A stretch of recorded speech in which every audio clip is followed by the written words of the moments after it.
Is there any reason why that this show gets from bad to worse? We talked about last week how bad Raw was. It was the same shit this week. This show fucking sucks.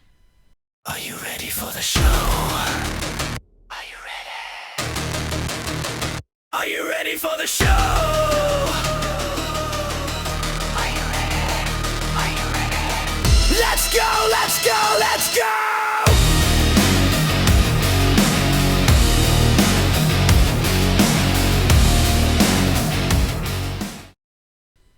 And the fact that SmackDown was more entertaining last week than Raw, there is a problem. When Adam Pearce is the best thing about Raw, you know there is a problem. Yeah. If it wasn't for that AJ Styles segment at the end, and that start with Gunther, this show would have been a fucking zero. Raw sucks. WWE sucks. If it wasn't for NXT, I would not even fucking bother watching this product. Simple as that. Fix this, Triple H. There you go. I've been saying for weeks I've been enjoying SmackDown more than Raw, and this is the show that Road Dogg writes, so the fuck does that tell you about Raw? Again, if that doesn't lay it all out on the line, I don't know what does. And Jesus, what an intro. Welcome to Max Wrestling 577. I'm your knowledge champion and co-general manager. When that guy there shows up, I'll be the real one. Anyway, I'm joined by the captain. We are again joined by our man Beer, and as you just heard, Beer still isn't happy with Uncle Paul. I don't know who is at this point, and if you are, maybe you're drinking the Kool-Aid too much, but nevertheless, we still got to predict Elimination Chamber. Yes, we do. And before we get into it, this week, the Max Energy is, well, the show is sponsored by Pussy. Hey, now because why not? Because why not? Hold on a sec. What an energy drink. That drink is very underrated, by the way. Pussy before. You can't have these things in America.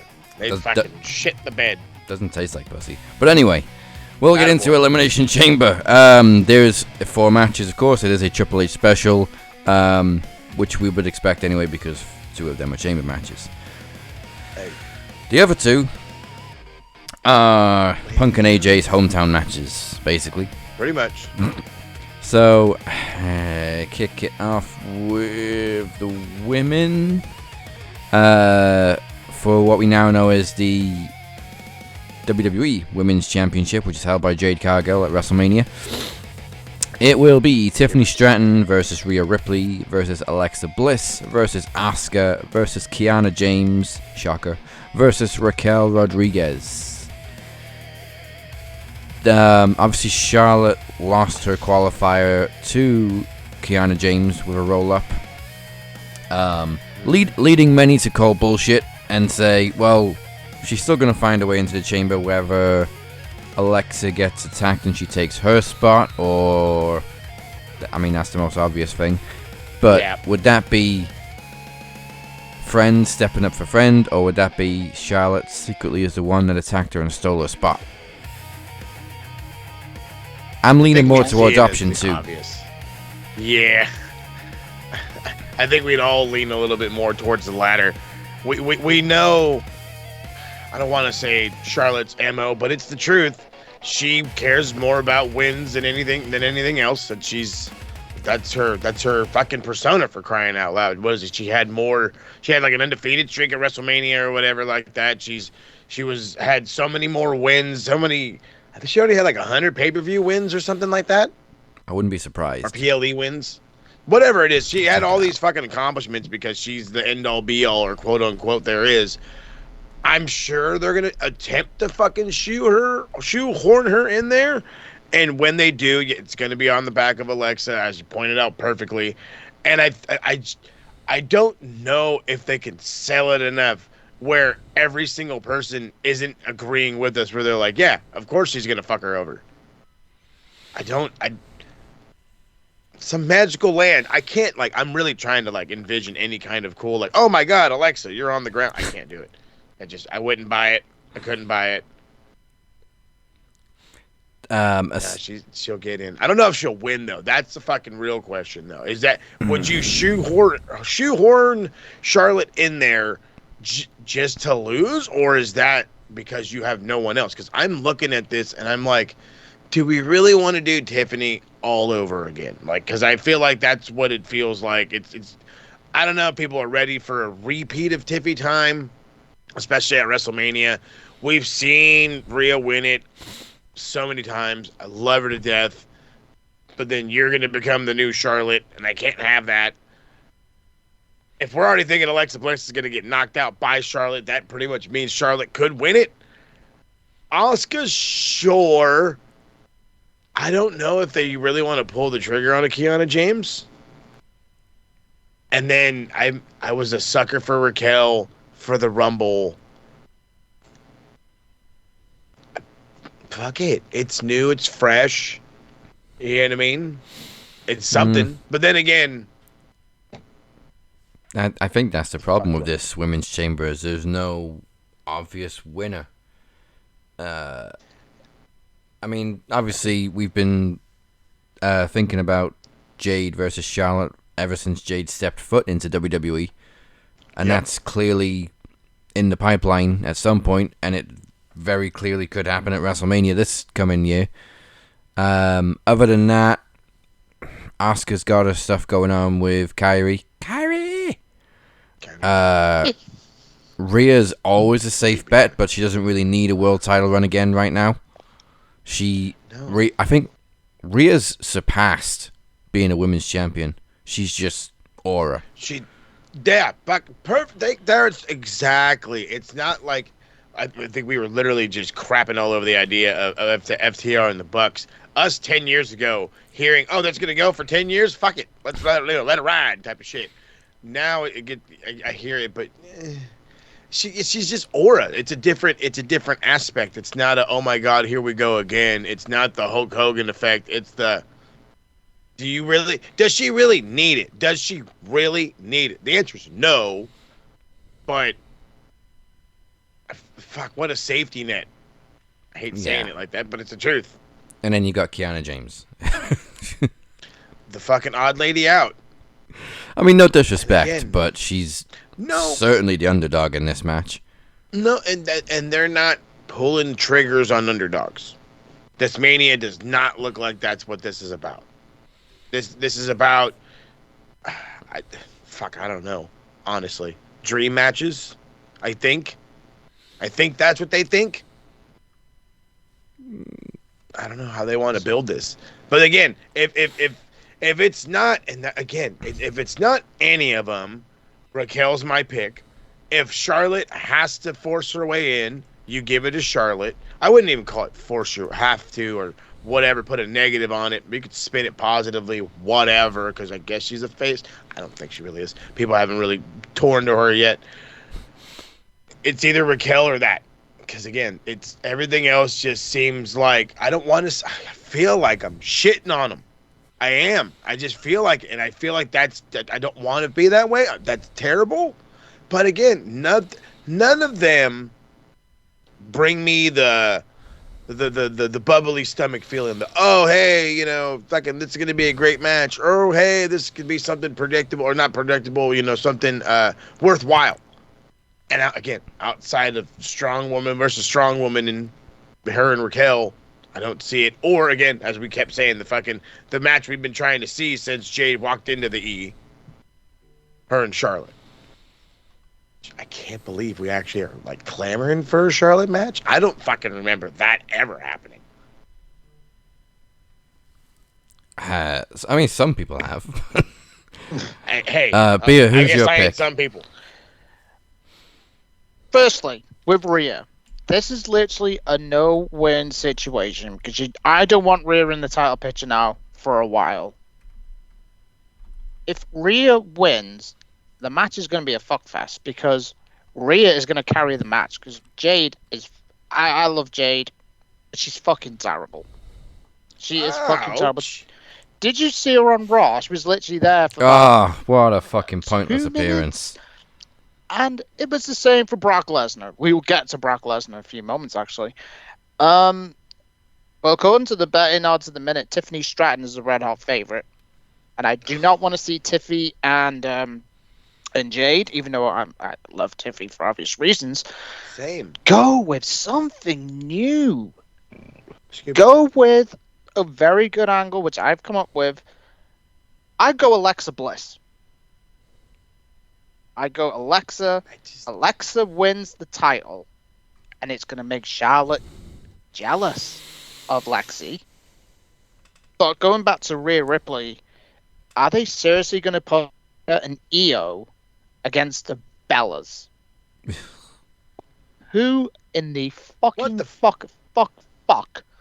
of Mick Foley, we love you, Mick, wants to see that match at a WrestleMania? I don't want to see it in general. Factual information. And I hope all the fucking weirdos out there who were criticizing Tiffany Stratton's title reign are eating their fucking words. Eat your fucking words and hold that. My prediction, Alexa Bliss, and there's going to be a star-making performance from Kiana James. See it coming. Yeah. Give me Lexi. I definitely agree on Jade being one of the worst women's champions of all time. But she's just done nothing. It's oh god, it's the AEW. I hate saying it like that, but it's the AEW effect. You know what I mean? We made you. We remade you. Now what do we do with you? Outside of fucking Cody, it's been the same shit. Ricky Starks got built so far, Phil. You know, I'm trying to think of anybody else that I was already saying from the jump when he first came over in NXT that Lexus King was just not going to be worth a damn. He was better as fucking Brian Pillman Jr. But again, I'm the asshole for saying that. So, hey, color me what you want. Sicko. No, I completely agree with you. Yeah. But I got something for you, Beer, because I like the Alexa Bliss thing. I do, because I like the fucking enviness. I've called them like the fucking weird, you know, the little sister, big sister combination. Does that somehow shoehorn? Does fucking Charlotte figure a way to shoehorn herself in there and we make it a triple threat at Mania? Well, it happened in 2019 when we should have had Becky and Ronda. Oh, yeah, God. It's possible. However, I think Alexa and Jade, I think will be a decent match, but I think Alexa will have to carry. I don't disagree. Yes, she's still green. Jade is still green. I know. She wasn't supposed to come up from fucking. She didn't even go to NXT. Did she even go to NXT? No. She should have went to NXT. I said this. I said anyone that you took from AEW outside of the fucking MJF, I really don't think would have needed it. But at the same time, I don't think it would have fucking hurt him.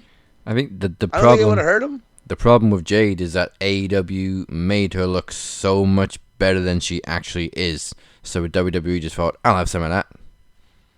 You're 1,000. You're 1,000. It was a fucking old car with a brand new paint job. Yeah, that's what it was. And I think I don't understand it. Well, actually, I want to say I don't understand it because wouldn't you have the same mindset about Wardlow and Hobbs that they were just built? Now what are they gonna do? Because is Hobbs even doing anything? Am I watching enough of this highlight shit to see Hobbs? No, that's the fucking answer to that question. But is he even on any of these shows? What the fuck is his name? Royce Keys? It seems to have been a quick appearance, and he's just going to go into a backstage role because he's older than I thought he was. Oh yeah, he's in. I want to say he's late 30s. Late 30s, early 40s. Yeah, 41. Oh fuck! Right? That's older than I thought. Jesus Christ, Hobbs. Well, they fucking ruined him in AEW. Yeah. You can blame Uncle Dave on that one, because Uncle Dave was the one that broke the news saying he was 41, not 35. So. Fucking Uncle Dave. Motherfuckers don't look at a birth certificate. I know they gave it all that shit when you get a job now. They got it right to W-2 just right. What do you mean you're 41? You got away with it for so long. Yeah. All right. So, final picks for the women's. I honestly think it's going to be Charlotte taking Alexa's spot and probably winning. I see that more than Alexa winning, honestly. That's why I'm stuck on either that or Raquel.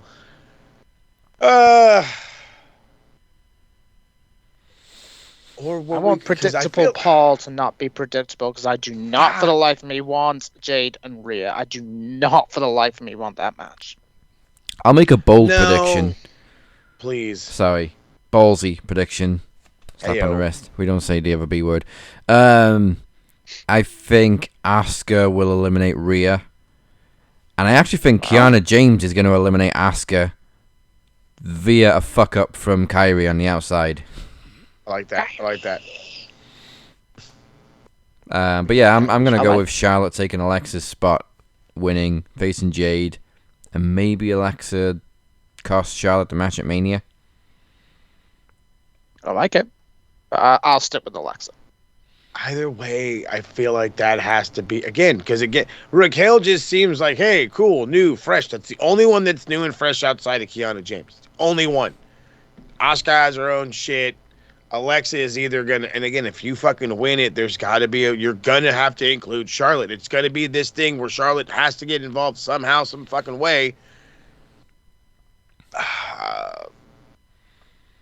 Alexa gets beat up in the back and Charlotte takes her spot. They're not going to pull the trigger on Raquel. And if they do, and this gets time-stamped and I look a fool, I should have stuck with my pick.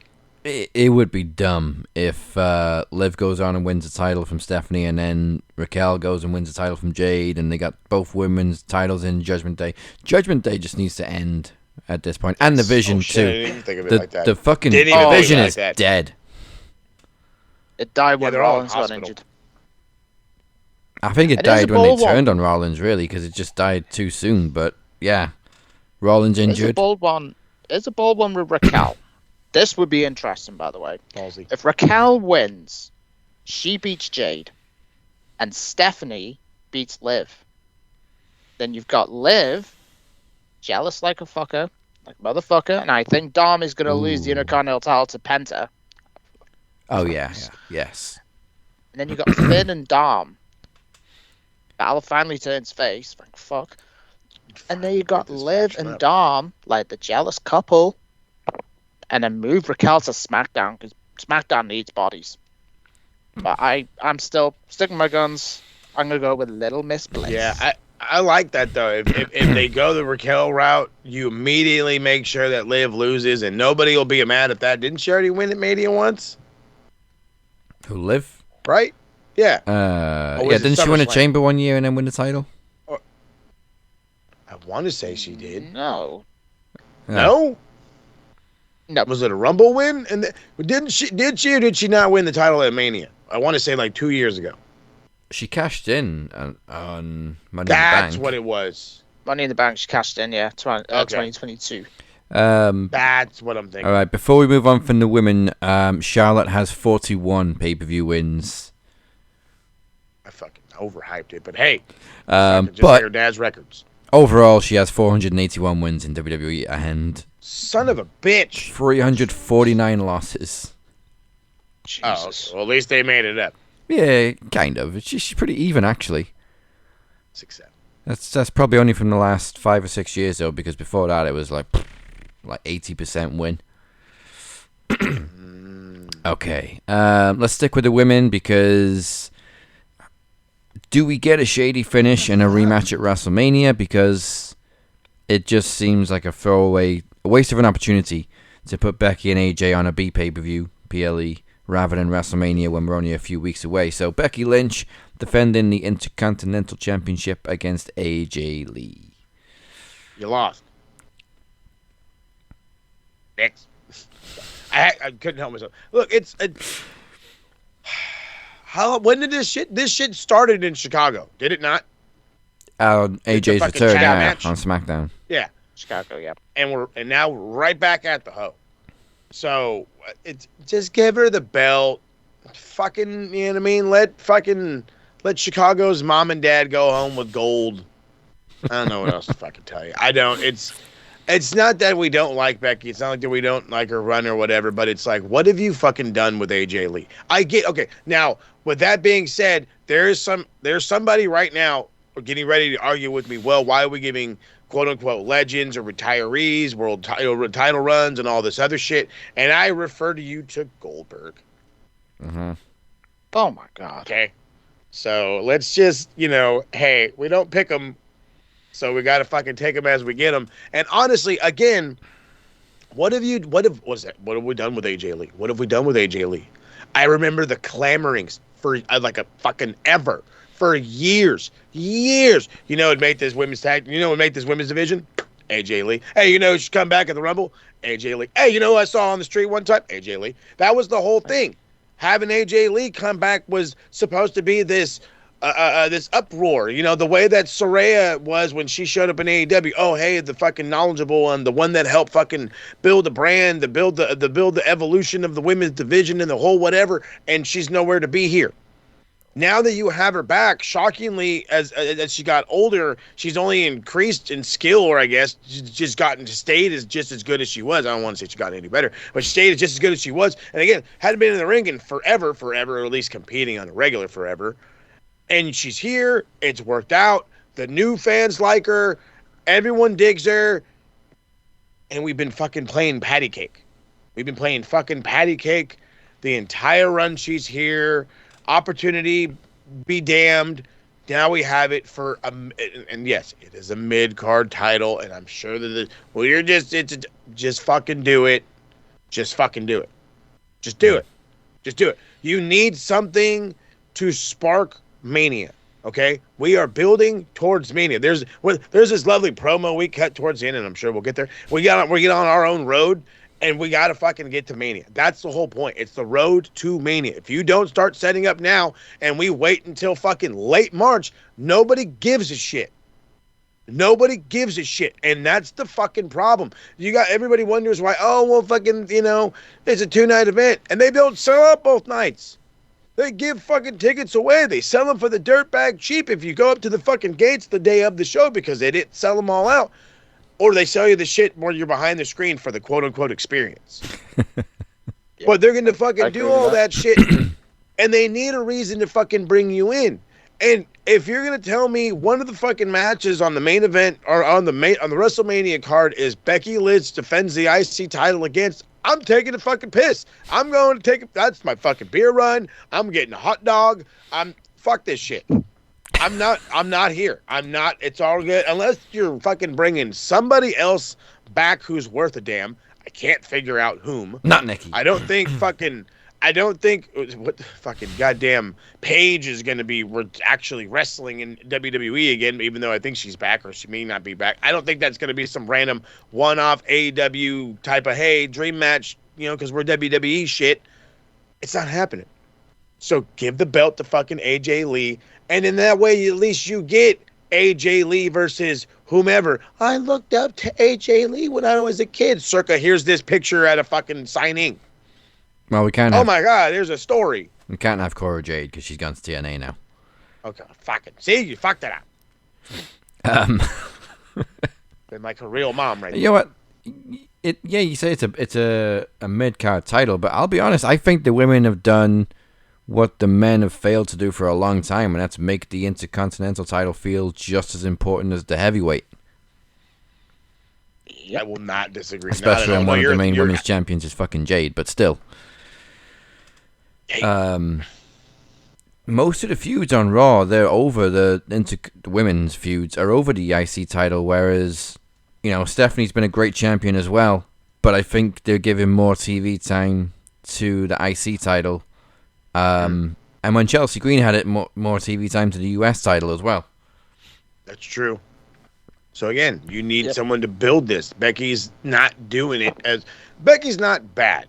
I think the hot potato with fucking with Lyra did not help at all. But then again, Lyra needed something, so it's semantics. And the flash in the pan, Maxine Rain. I don't even know what that was about. I still don't know what it was and about. You know what? Again, they did Maxine and Natty on Raw, and I don't give a fucking shit. Yep. How many more times are they going to face each other? And it was fucking boring. Yeah, I skipped that match. It was terrible. To be honest, I think they'll have a rematch at Mania. Whether that means AJ gets screwed or Becky demands a rematch. But either way, this should have been a WrestleMania caliber match, but we're having it at Elimination Chamber anyway. And I think the only reason we're having it at Elimination Chamber is because it's in Chicago. But yeah, it should have been at WrestleMania. So if they're going to have a rematch, it'll be at Mania.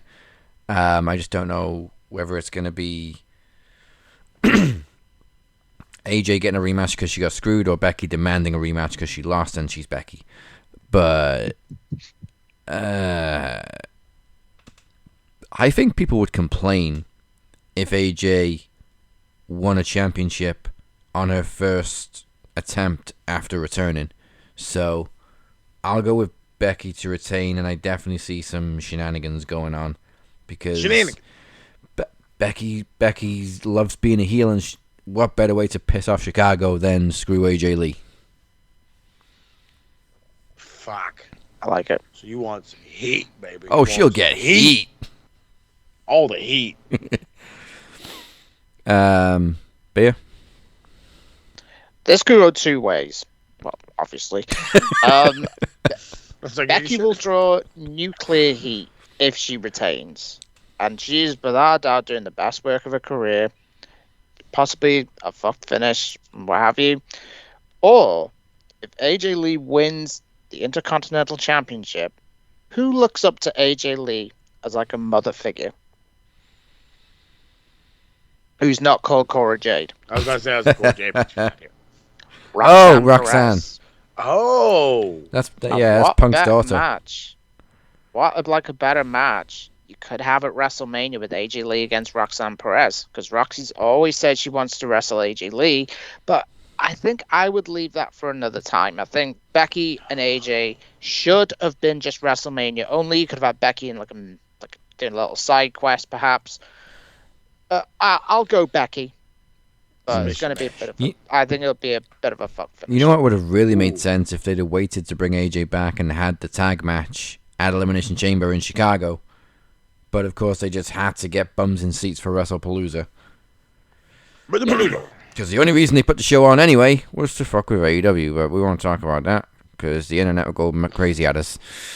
Yep. So I think that's also why they've taken so long to book this fucking match, because they brought AJ back earlier than they really needed to. And they should have brought AJ. They should have brought AJ Lee back for War Games instead. Yeah. As a mystery opponent for War Games, because WrestlePalooza was not needed. No, it wasn't. It was a terrible show. It was just a fuck AEW show. It was. And all that was better. Yeah, that's by a fucking long shot it was. God, I don't want to fuck finish. I don't. I really don't. But like, you have me kind of convinced because, like, again, outside of giving the people a dream match, hey, something fucking WWE is not known for. This has to fucking be extended, I guess. Because what else do you fucking have? But how do you extend it? What do you turn it into? Does it turn into a fucking no holds barred? Is it a fucking cage match? Yeah, do a cage. They're not gonna do no Hell in a Cell. That's for fucking sure. I was saying in my head like a submission match. You know what I mean? But I don't know if AJ Lee has a submission. Yeah, Widow's. Not Widow's Peak. Black Widow. Hey, fuck, there you go. Do it in a fucking submission match. And both submissions involve the arm too. There we go. There you go. Hey, what was the actually, was it WrestleMania or no, was that Survivor Series? The very famous Bret Hart Stone Cold Steve Austin submission match. Survivor Series. 13. Survivor Series. 13. Submission match was 13. I'd still call it a grudge match. Thank you. It was Mania. It was what a match. Was there a stipulation for Survivor Series, or did they just brawl? It was just the number one contender match for Sid. It's time. Fucking Sid. Ugh, the retro rewind days are back. Yep. All right, let's move on to the other Chicago native, CM Punk, defending the World Heavyweight Championship against Finn Balor. I said last... Go. I gotta cut you off. Okay, I'm my fucking Spurs heart is bleeding out here. Can Finn win, please? We need something. We fucking need something. God. He's got to watch us fucking shit the bed every week, and then he gets to go in there and lay down for Punk. Can he just win, please? Fuck. I'm sorry, go ahead. I'd say the same for the Blackhawks, but they're at the minute. You'll be all right. Like I said last week, a number of years ago, I would have been psyched as fuck for this match, and I'm sure it'll still be a great match, but it's just it's too late for Finn. I mean, I'm not saying he doesn't have a lot left in the tank, but the positioning he's in right now, the timing's all wrong. You've had him saddled in this group for too long. It's almost like you've clipped his wings. They did. They did. It's not like they did. They did. But I still think it'll be a great match. And Balor's going to look great, but obviously Punk is going to win and take that world title into WrestleMania. As he should. Still sucks, but he should 100%. You give me this match in fucking 2022, even 3 years ago, even, and I'm fucking going bananas for it. Give me it before the crazy bullshit AEW CM Punk run. Like, give me it like that, and then we're fucking, you know what I mean? Then I'm in love with it all over again. But no, it's not a bad move. You're giving Finn a shot. It's good. It's gonna be it'll be a good match. Not gonna be bad. It's gonna be a good match. But it's an obvious pick. There's no way Finn's gonna win it, and then hey, fuck off, fucking. We're I'm really trying to look at the calendar here. We're 5-6 weeks out from Mania. Yeah, no, that's not gonna happen. And you're not gonna. God. There's no way we're not getting Punk and Roman. No, that's 1,000,000% happening. Now the question is this a clean? How clean should this win be, or does Punk? Is there some chicanery that leads to an eventual clean victory? I just feel like Finn's gonna get screwed somehow, but not like in a way where we're like, oh my god, fucking Punk's a bad guy. I mean, if you want to protect Finn a little bit, they could just do a fuck finish and have Roman attack Punk. Hey, there you go. Just one spear, call a DQ. Finn doesn't lose, and Punk still got the title. If anything, have a rematch on Raw. Just to shut the people up, and then there you go. You fucking move on about your day. Also, I'd like to thank Finn for reminding us that he beat Roman Reigns on his first night on Raw. Oh, yeah. Whoop that ass. That'd been... fucking... No, they're not going to do it. Again, innovation is not this fucking company's strong suit. You're going to go Punk and Roman. Yeah. Somebody call Fred Durst. I'd say so. If they can make a video package half as good as Rock and Austin for Punk and Roman, I'll be impressed. Seriously. Definitely. All right, for the men. Give me a way for Finn to win. Tell me. Give me something. No, they ain't got nothing. Fucking. This is going to go... well, it's not... No way on earth it's going to be a triple threat between Roman and Punk and Balor. It's not going to happen. Great match. 100%, because that chemistry in Belfast I thought was fantastic. Yeah. This is going to be the start of the demise of the Judgment Day. I fucking hope so. It's been 4 years, and it ran its course when Priest and Rhea left the group. That's when it's ran its course. For me, I don't think Roman's going to be in Chicago, because I think Roman will start after the Elimination Chamber. It's going to be a fuck finish. It's going to be Dom and JD will cost Balor the match. And then that is where they'll kick Balor out. And then that's where we're going to... Well, I don't want the Demon at WrestleMania because the Demon died at Extreme Rules 2021. A very, very painful death. The worst finish ever to a match. Except Hell in a Cell 2019, which we will not get into. But yeah, I'd go Dom and Balor. It does not need the Intercontinental title. They should put the belt on Penta, 100%, because Dom's done fuck all with the belt since he beat John. Oh. I mean, we all love Dom. Yeah, he's been in AAA more. I was going to say, I'm too biased right now. He's done more in Mexico than he has over at home. He has. He really has. I will. You wait I gotta till the match ask, though. against Vikingo. If we're gonna do Penta beating Dom for the IC title, which is probably gonna be at Mania, what does Finn do at Mania? Finn and Dom. Yeah, well, no. Well, then so Dom's got to fucking wrestle twice, or is he on both nights? Or drop the title before Mania? Yeah.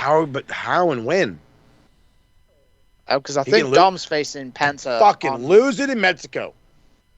Yeah, and he's facing Vikingo in the next AAA show, which I can't wait for. By the way, that Vikingo Dom match is gonna be lose it in Mexico to Vikingo and Penta at WrestleMania.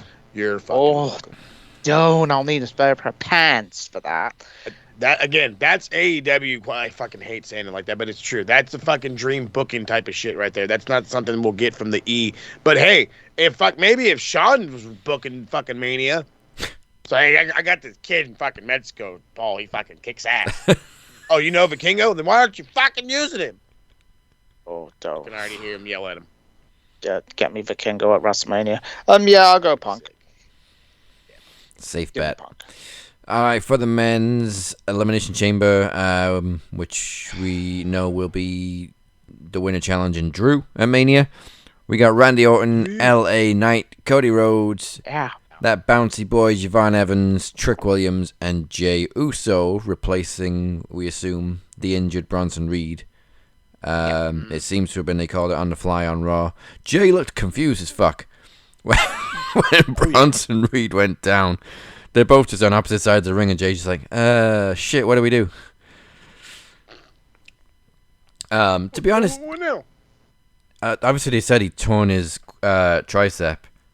Oh shit! Visually, it didn't look that bad. Like they even slowed it in slow motion, and I don't see how he injured it.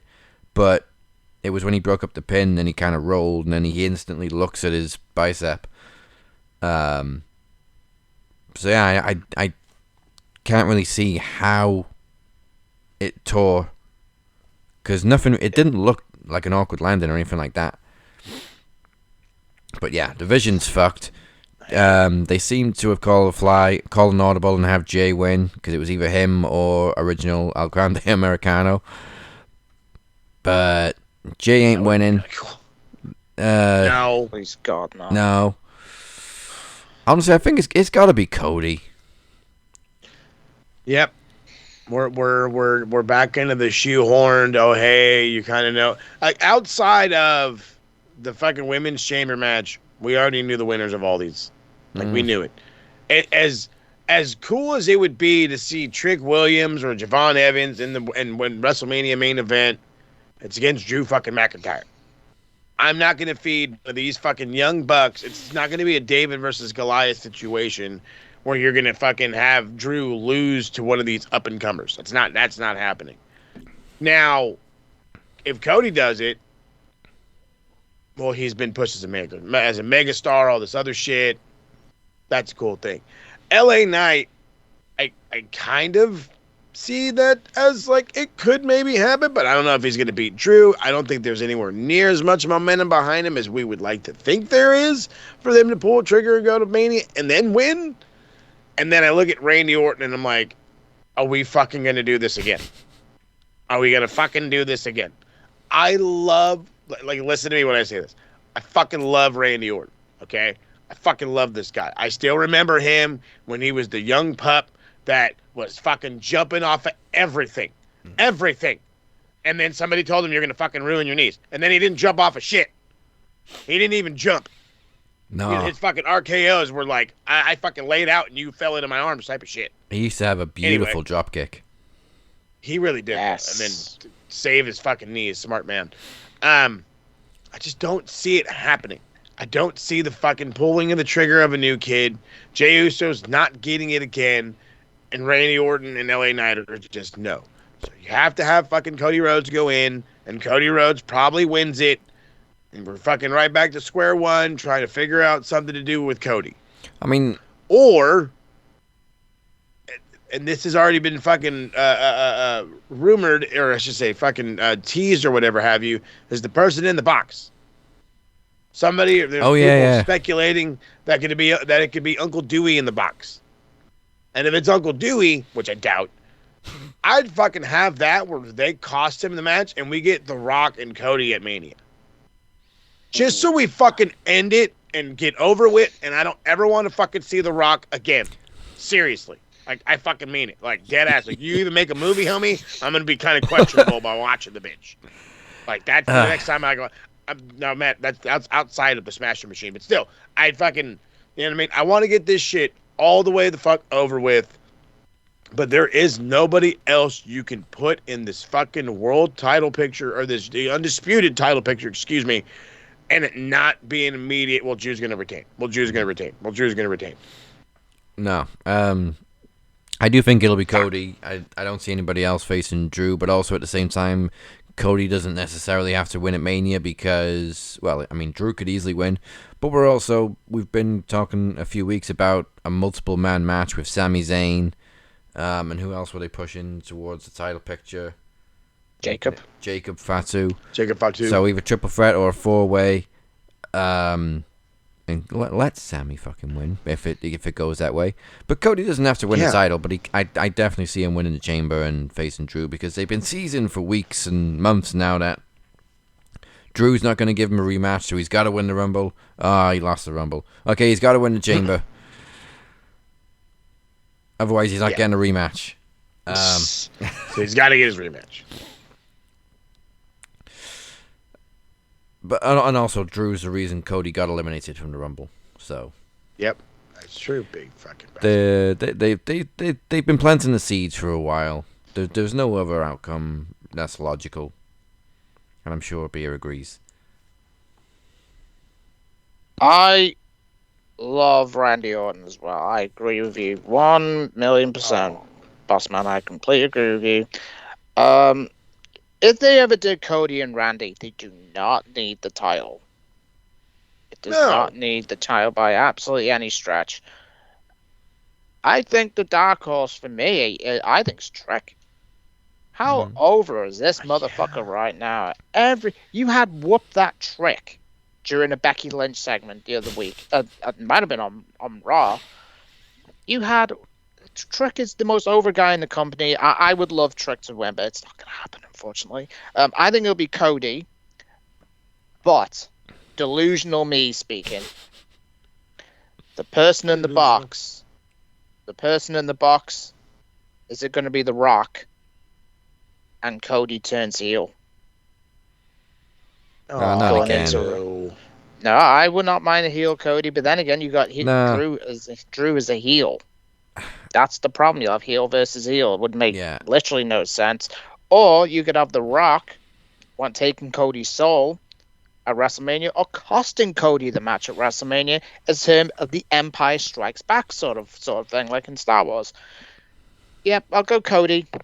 Where the fuck do you fit LA Knight at WrestleMania? If they put him against Brock Lesnar, I swear to God.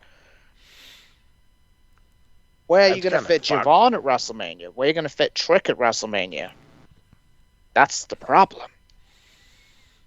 I see a multiple man ladder match for the IC title if it's not Vikingo, obviously. We're dreaming. The reason I said, oh no, not again with Cody, not because of Cody turning heel, I think that'd be cool, but I don't need to see anybody else turn heel for The Rock, just for The Rock to then fuck off for the rest of the year. It's pointless. I did it for The Rock. I did it for the people. No. What's the odds? I did it for the Hawaiian shirts. Sorry. What's the odds on a yeet on the top of the pod? Yeah. Stop with the fucking yeet. They'll Jesus. run it back. Oof. They've got to get rid of it, bro. They've got to get rid of it. It's killing him. It was amusing. It was cool for a while, and as usual in typical WWE fashion, they took something that got organically over and they fucking overdid it. Like a mug.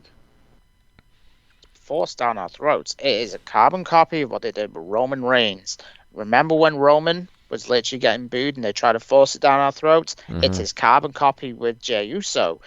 And what I don't get on Raw, Why didn't they call an audible? Why didn't they put Logan Paul in the match? And you could have had Logan in the chamber, which I would have preferred. You then have a designated heel. Instead of going with Yeet Man. Put Logan in the You know match what? as Logan. I didn't even clock that. The only heel in this match is Trick Williams, but he's over as fuck. That's crazy. Exactly. I laughed at the clip that came out that somebody took from the crowd at the Rumble of Brock calling for Cody to eliminate him during Jay's entrance, because it was almost like Jay's eating. Oh, fuck this, I'm at Cody, throw me out. This is why Brock just does what he wants. Yeah. These knuckleheads. I don't know who he's going to face at Mania. I thought we were going to get the answer on Raw when they were teasing.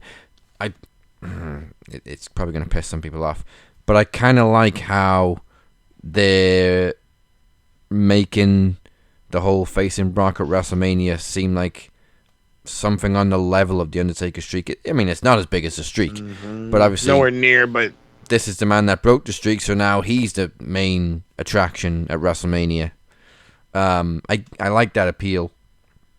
Sure. And it also it makes it seem important for whoever does end up facing Brock, whether it be LA Knight or if it is Gunther, whether they bring that forward and not wait till SummerSlam. I don't know.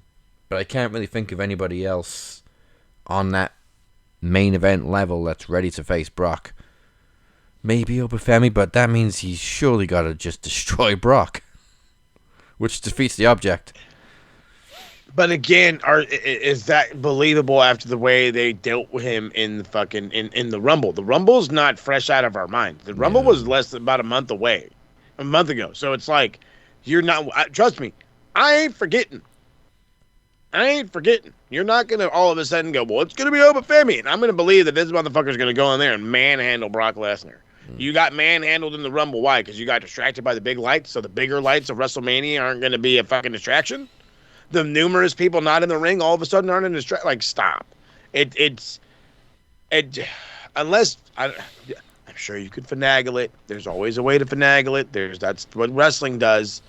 But unless he goes on an absolute Goldberg-like tear, wrestling 2-3 guys a night for 3-4 weeks, I ain't gonna believe that Obafemi's gonna beat fucking Brock Lesnar at Mania. To be honest, I think they're building Rusev and Obafemi for WrestleMania. They're obviously planning it at some point, but I guess Mania makes sense. Not really a Mania match for me. No, go with that part. Neither was Brock and Omos, and they still booked it. Fucking A. There's one we're not thinking about here that can face Brock Lesnar. Powerhouse. Maybe. Imagine Hobbs getting that win. Maybe have one more match before he becomes a producer or whatever. That makes sense. The other idea I just had was obviously Finn ain't beating Punk. So what's he going to do at Mania if he's not facing Dom? And they do have the IC title between Penta and Dom at Mania. Finn could get all depressed and pissed off about losing to Punk again and be like, fuck it, I'll face Brock. Hey, damn Make Brock. a redemption story from NXT, from the NXT, well, no, was it NXT Japan? No, that was him and fucking Kevin Owens. And now he fucking Lesnar killed fucking Kofi Kingston. Never mind. Fuck it. Give a reason to bring the demon back from the dead, because demons don't die. Just to have him beat Lesnar and Lesnar be on the fucking ropes, and then all of a sudden at SummerSlam loses to Gunther, and then bam. Yeah, they faced each other at the Rumble a few years ago for the Universal title, but I think that's the only time they faced. Yes. So yeah, you could do another match between them. Handle it. Brock wrestling on Raw. Get out of here. Yeah, right. Brock Lesnar wrestling on Raw. I'm surprised he's making this many appearances before Mania. What is he doing, 5 or 6? According to the Tron on Raw? Few. It's a bit much, honestly. But hey, that's how he wants to do it. I do not want him to leave it too late going into WrestleMania. I don't want it being like a last-minute thing, whether it's going to be a debut of someone, because a lot of people are talking about the guy in the box. It's Danhausen. Do you want Danhausen and Brock Lesnar at WrestleMania? Yeah. No, but it'd be funny seeing Danhausen coming out the box. Haha, medieval. It's- You're fucking shit. You're big. It's a possibility we could get Danhausen, but the only option for me to face Lesnar is Obafemi. But then you've got a side quest with Rusev. I'd leave Rusev and Obafemi till after Backlash or something. Let You that want happen Oba to be a after. killer. Let that happen after. And again, but if it's gonna be Oba, you gotta start building him now. Yes. Not today, not after CSI. Now. Yep. I agree. I understood that reference. The problem with WWE, they left it too late. Shawn Michaels immediately pushed him to the roof. Yeah. I mean, I still think he's getting over with the mainstream fans, though. So I'm not afraid for Obafemi yet. No. Oh, no. It's gonna, for some it'll be a little unbelievable. Yeah. All right, so that's all of the Chamber predicted. It is a Triple H special, 4 matches. So still to come, Beer tells you all about a shocking betrayal on NXT and a look back at last night's Dynamite. But for now, a little taste of the old. It's time to hop in our wrestling DeLoreans for this week in wrestling history.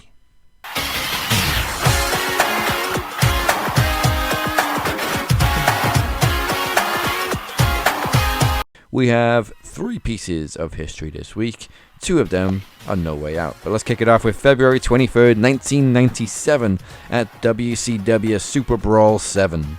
Headlined by Hollywood Hogan retaining the WCW World Championship against the late great, well, they're both late great, Roddy Piper, but also featured the major heel turn of Macho Man Randy Savage as he joined the NWO. Actually, all of them involved in that are late great. But that's some WCW history for you. And I'm not done with Hogan yet, because February 23rd, 2003 at No Way Out. Once again, headlined by Hulk Hogan, this time in the downgrade WrestleMania rematch against The Rock. Mm-hmm. The match ended in another infamous Montreal screwjob as the lights blacked out, distracting Hogan, allowing that shady bastard referee Sylvain Grenier to hit him with a chair and assist The Rock with the win. Of course, he went on to form La Resistance, but Vince was also involved, distracting Hogan. Everybody was just against Hogan. Yeah. This is when Hogan was shockingly getting over again. It's like, how does this happen? Yeah, and it's funny also that it was in Canada, because obviously their first match was also in Canada at WrestleMania.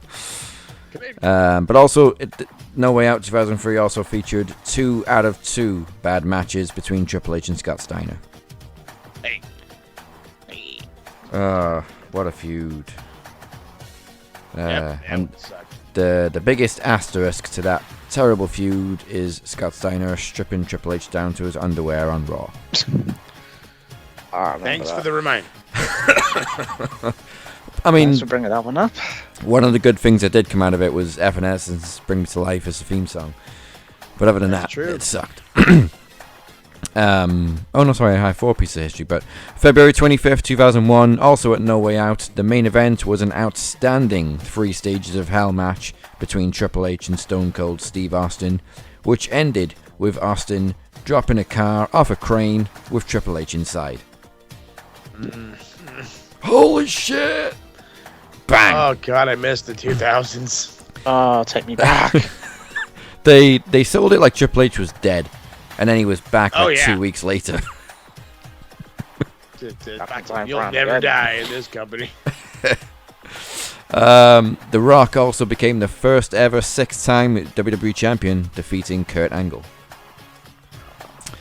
And then, of course, that set up Rock and Austin Part 2.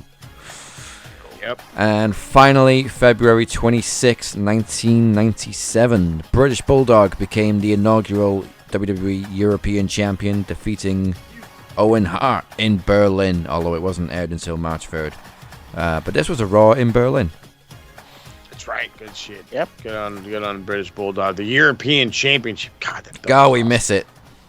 Fuck, it was great. If Bring anybody that should belt bring back. that back, it's Gunther.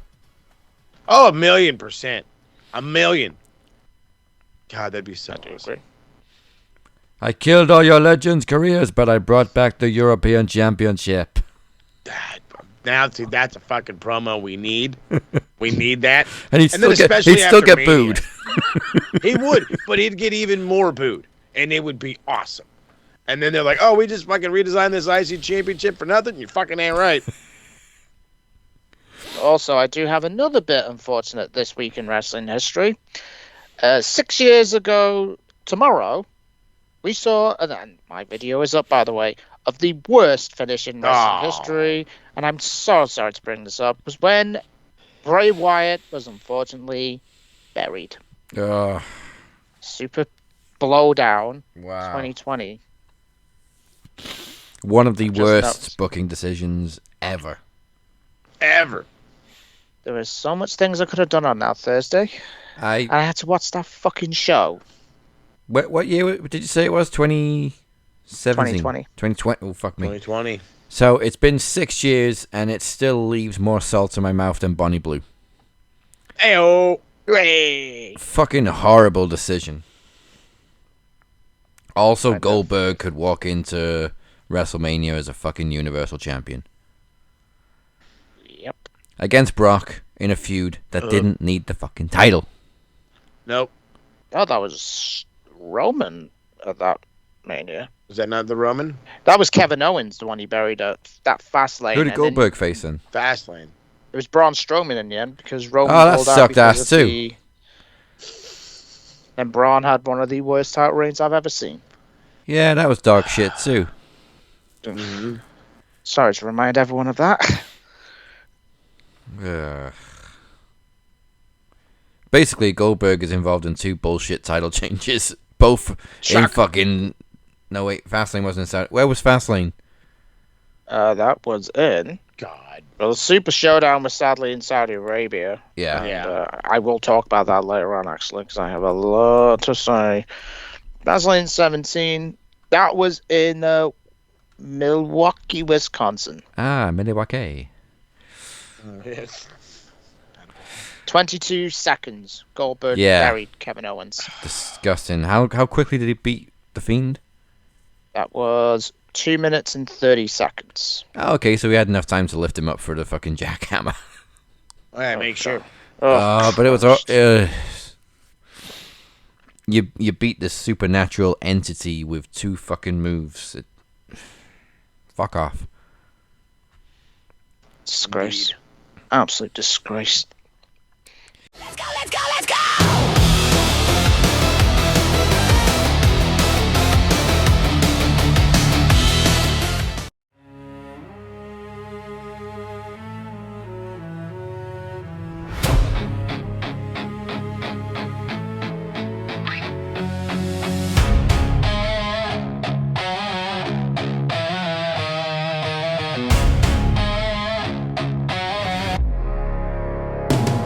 Could've let it get to me, clouding up my judgment and every ability.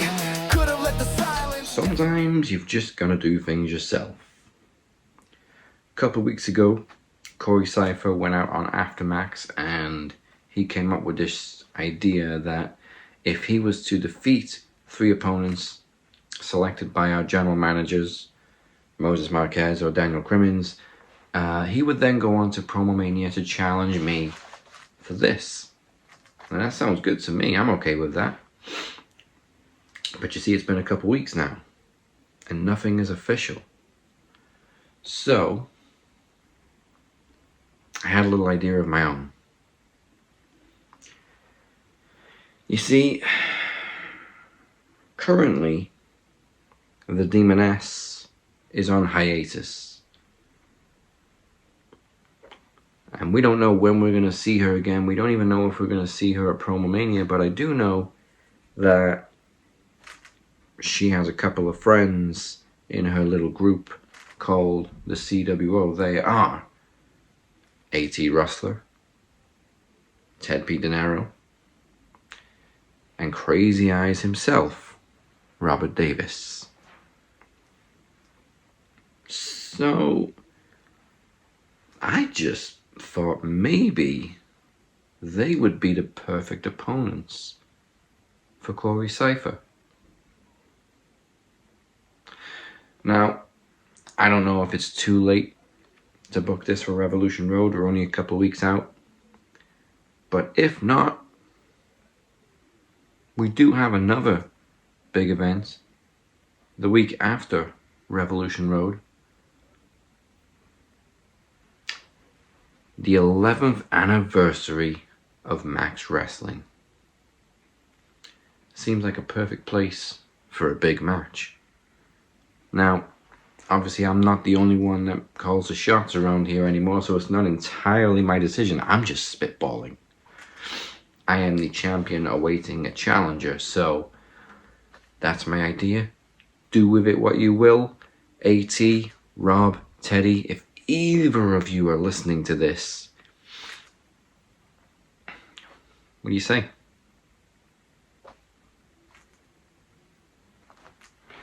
Oh, and one more thing.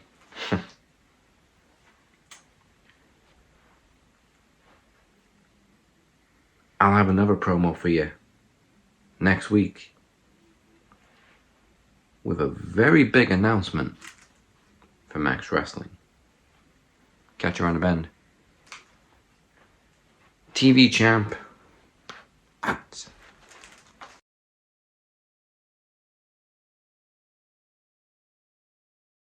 Let's go, let's go, let's go!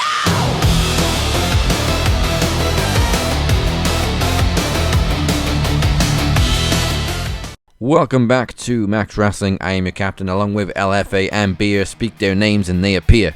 If you like what you've seen so far, make Max Wrestling your new home. We have salted pretzel sticks and they are fucking banging.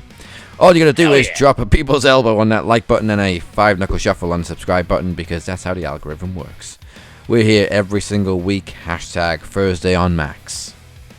You want to be here every Thursday, so get used to using the hashtag. And for those that prefer the old-fashioned podcast, we got you covered there too. Follow us on SoundCloud, Spotify, Apple Podcasts, whatever it is you get your favorite podcast. And of course, for all things Max Wrestling, head over to the beautifully done website, maxwrestlingnet.weebly.com. And I am really enjoying this pussy. And do not forget to join Cypher for Aftermax live on Facebook right after the show. The QR code to our Facebook group is on the screen right now, which last week featured Beer. If you haven't seen it yet, go back and watch it. And again, you never know who's going to show up. I don't think Corey's announced this week, but it's vital that you watch the post show right after the show. So scan and go after the show. Go after the show. It's a great thing. Check it out. Again, Beer was on it last week. You never know what's going to happen, and especially with our road to Revolution, God only knows who's going to come out of the woodworks. Now is our time to take an in-depth. Now is the time for the man, the myth, the legend, my man Beer. It ain't black and gold, but I promise you it's almost as sweet. It's Beer's time to do the NXT round.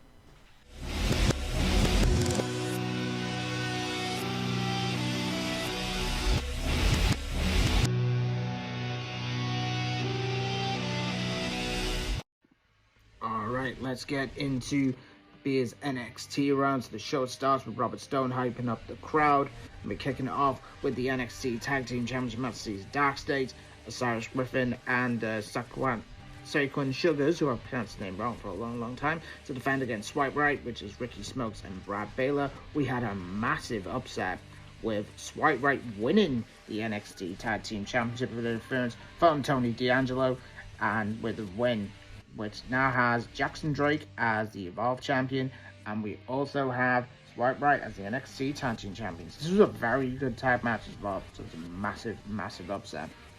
Sarah Schreiber is backstage with Miles Bourne, talking about the United States North American Championship match he got in the main event tonight against All Ego Ethan Page. Miles said he's got a lot to go, and he's had a lot of people saying that there's a lot of things he's gone through. He's unfortunately deaf. His mother unfortunately had the horrible C word. So there's going to be... also, this guy's going on to Stephanie Vaquero every night, so give the brother his credit. Next up, Keanu Carver goes one-on-one with Super Sean Legacy. Bit of a squash match. Keanu defeats Sean Legacy. Bit of a shame because I'm a Sean Legacy guy. Next up, the Ren QCC, Ren Sinclair, and my girl Kendall Gray. How I love this woman so much. She wants to talk about she wants to be back in the title picture. And with Ren Sinclair going for the Speed title, the most pointless championships in NXT history. It's being interrupted by Kalani Jordan, saying that she is the first woman in NXT to tap out Lola Vice. Lola Vice comes into the locker room and starts beating the living mother friggin' stuff out of Miss Jordan. Later on, Lola Vice is in Robert Stone's office and wants the match at Vengeance Day, which began, and I called this last week. It's going to be an underground match, and who was right? Uncle Beer was right. When Uncle Beer speaks, you listen. So next up, Jasper Troy defends the men's speed champion against Leo LaFleur and Eli Knight. Eli Knight is special, as well as Leo LaFleur. We have a new speed champion as well, so Leo LaFleur does win the match. Belts, don't care about it. Retire the speed championships and bring back the Cruiserweight Championship. You got a lot of good Cruiserweights right now in NXT, so I would put the Cruiserweight Championship on Leo LaFleur, and then him and Eli Knight, give him 20 minutes, you could have a match of the year candidate. We got a perspective on Joe Hendry talking about his past as well, and also talking about how his future is now in NXT, which is cool. Ethan Page and Ricky Sainz are backstage with the Vanity Project, saying that all belts look good on the Vanity Project, as Ricky is going to be challenging Joe Hendry for the NXT Championship at Vengeance Day. Next up, NXT Women's title is on the line with JC Jane defending against Sol Ruka, and this match did not last very long because Zarya finally snaps and speared Sol Ruka. And then JC Jane hits the Roll and Encore for the 1-2-3. Following the match, Zarya F5 Sol Ruka onto the announce table, and Zarya hit one of the coldest lines of the year, saying, "Snatch that soul, bitch." Fucking loved it. Excellent work, so Sean deserves a lot of praise. Following the match, Tatum Paxley is then cutting an interview saying she's glad the fans accepted her for who she was. Did you know she was a part of Diamond Mine before she turned into this weirdo? Izzy Dame tries to come out and saying Tatum will never be enough, saying that her dreams will be completely shattered, because they are going to have a match at Vengeance Day for the North American title to become by Blake Monroe. I love that woman. Blake Monroe is in the Women's Speed Championship Tournament against Thea Hale. Thea wins. Thank God. I do not want that woman, Blake Monroe, to be in this stupid championship tournament. Jada Parker cost 9 to hit the hip night, and Thea picks up the dub. Thank goodness. I do not want Blake Monroe anywhere near the Speed Championship. Next up, Cale Dixon goes one-on-one with Uriah Connors. It's a win for Uriah Connors. This is actually the brother of David Finlay. And also he is the son of Fit Finlay.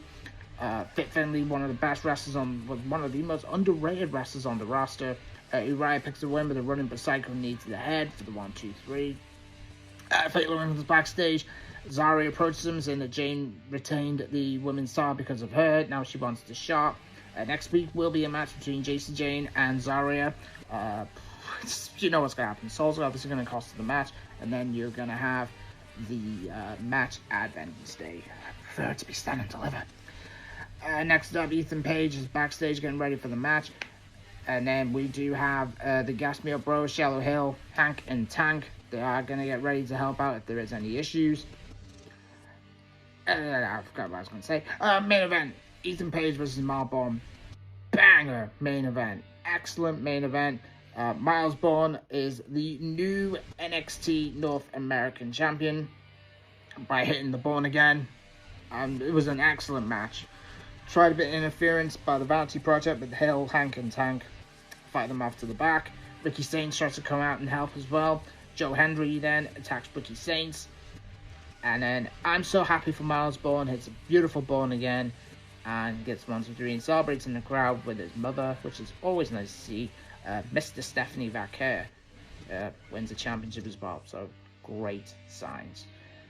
Right, yo. Now, what are my sources telling me? Now, everyone knows I'm the champ, but the champ is going to pass it over to the man, the myth, the icon. Say his name, he appears. It's last night on Dynamite. LFA, it's all on you, boss man. take it away.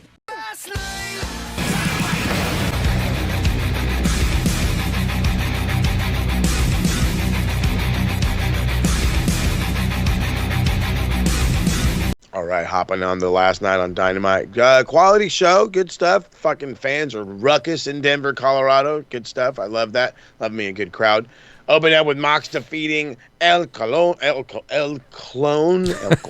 how you're supposed to fucking say it. I'm over here fucking my own self up. After Renee asked Marina why she likes to slap her husband before matches, I really want to know. Like, she beats the shit out of this fucking guy. And I wonder, now I'm curious, does she do it too? Or is she mad that she's not able to do it? I think that's more of what it is. You know, deep down, just want to give him a little backhander each. Swerve is cutting like this super heel promo. He called himself the baddest man in AEW or whatever like that.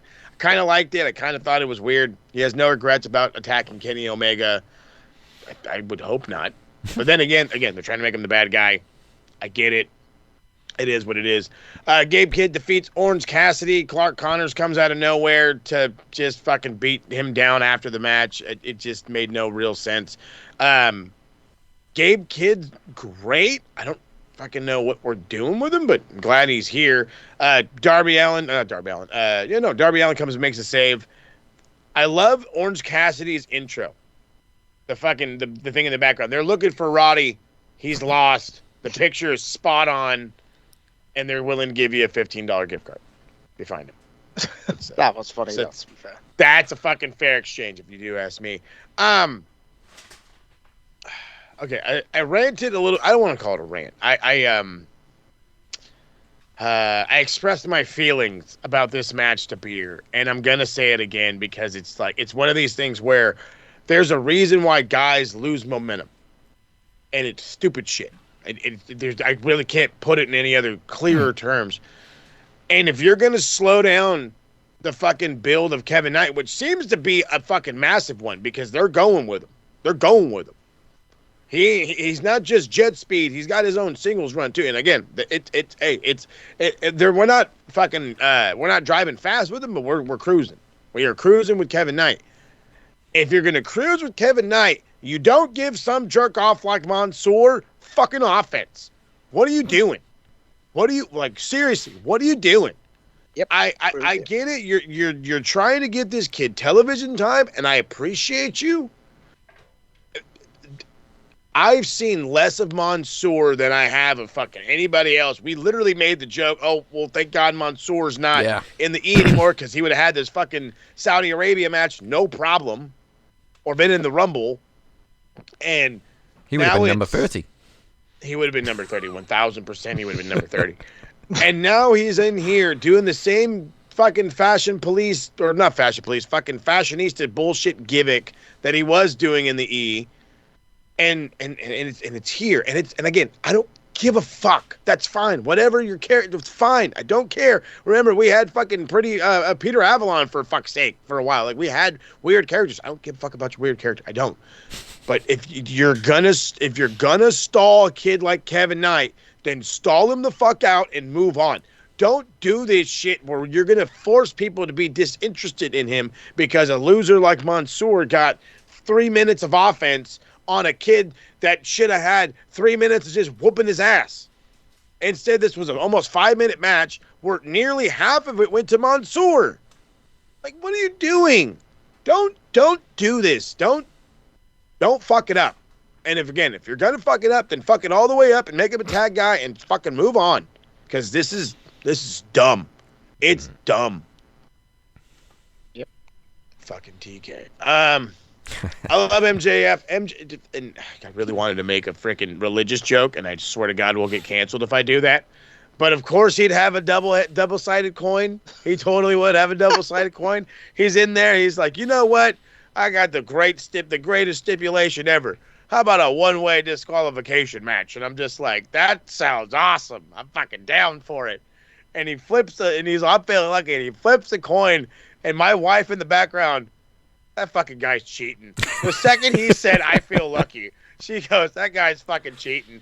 So I'm like, I don't know, man. Fucking whatever. Flips the coin. Shivani's all, Oh man, he's more bummed out than fucking Hangman is, and he's just fucking announcing this shit. He's so bummed out. I loved him. So it's a one-way disqualification match, and then Hangman is just, hey dude, I've fucking been around the block. Let me see that fucking quarter. But no, nope, and fucking, I'm out of here. You gotta fucking tell me. And Jet Speed come out, and more wrestlers need to do this shit. I swear to God. Fucking, they come out of one side of the thing, and he's like, fuck you guys, there's a whole other side. And fucking in comes Brody King, and then he's like, fuck it, I'll go through the middle of them. Like, real cartoon shit. It worked great. Fucking Brody King drags his ass back into the ring. They don't even see the quarter. And fucking Shivani's like, well, Tony Khan says it's a fucking Texas death match because it's a bogus quarter. Nobody knew it was a bogus quarter. Like, what the fuck? Anyway, nah, they tried to show it in Hangman's hand, but it was so out of focus you couldn't even tell. No. It was like, what are you showing me? Okay. Whatever. It's fine. Texas Death. The fucking problem is, and Beer said it perfectly, it's MJF and Cody 2.0. It's a pillar versus a pillar. The young versus the, well, in this instance, I guess they came up at the same fucking time. But you either have to hot potato this belt or you're going to fuck Hangman over. Yeah. And I swear to God, about that same time is when the fucking, right after that with Cody, the fucking TNT Championship was made. Not fucking gifted, not awarded, made. So, I don't want to screw Hangman out of something unless I know for sure there is another wide open door for him over here. And I love all these mid-card titles. I do. I really do. Hangman ain't that. He's not going to be he's not an international champion guy. He's not a continental champion guy. If you want to make him a tag dude, fine, but who are you going to have him tag with?